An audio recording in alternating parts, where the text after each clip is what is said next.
Okay, shall we get started? We got the air conditioning cranked up, keep everybody awake tonight. Glad all of you could be here, and welcome members, guests, and so forth.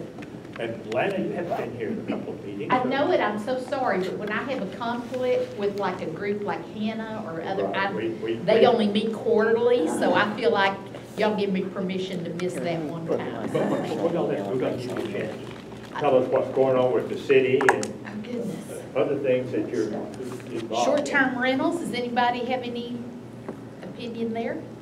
Did you ever decide what the definition was?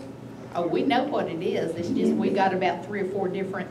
Do they still use short-term unity? I'm not that young. Absolutely, yeah.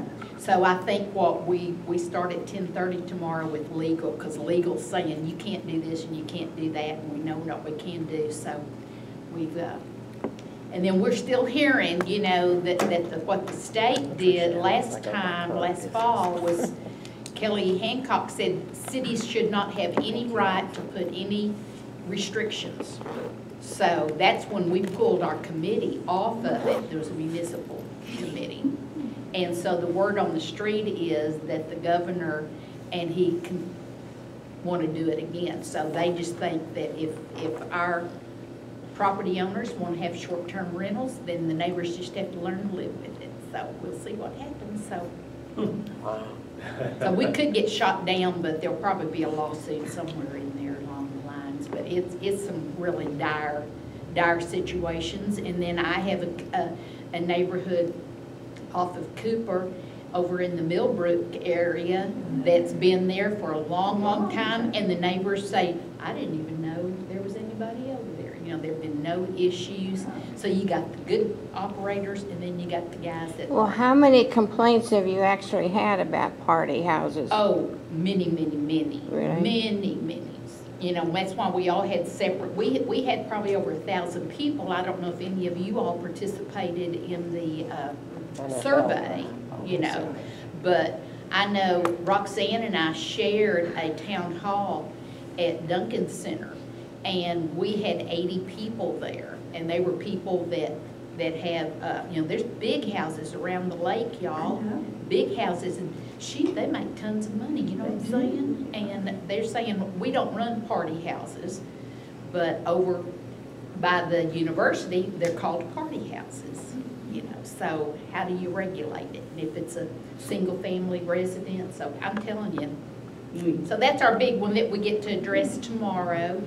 And then we'll be addressing a $10 million bond tomorrow to redo the convention center so that it will be esports.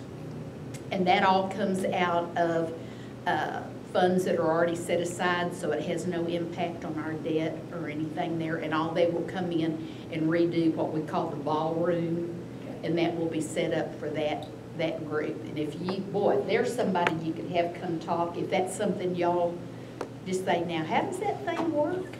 You know, it's just incredible. We saw it on television. This is probably the wrong age group for each. Well, that's my whole point. I had never heard of it before, you know what I'm saying? But anyway, so we got a lot of action happening, and you should have never asked. No, that's what we're here for, to hear what actions are going on.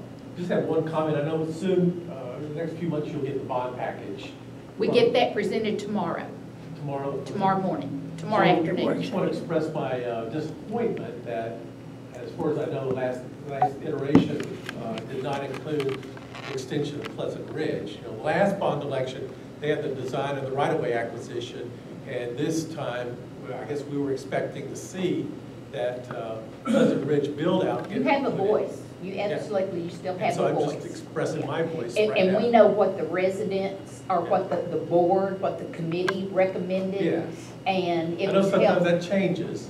If Yes. that opportunity comes up. I would imagine we will honor their decisions, and I got real good input from people. They said, you know, maybe they didn't like what some of the board said, but they were very impressed. I got great reviews on our staff. They were real impressed how thorough and good our staff is. But we as a council have the opportunity to move those things around. So just share with us what we're missing there. And I was glad that that $7 million footprint across the railroad tracks didn't make it either. 7,000. $7 million footbridge, walkway. over- Oh, we Okay.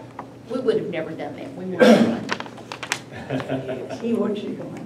That's easy. We want to go on because it's for pedestrian and bike, so what good does that do? Yeah, exactly. So I'm sure that'll be on there somewhere, it just won't be in that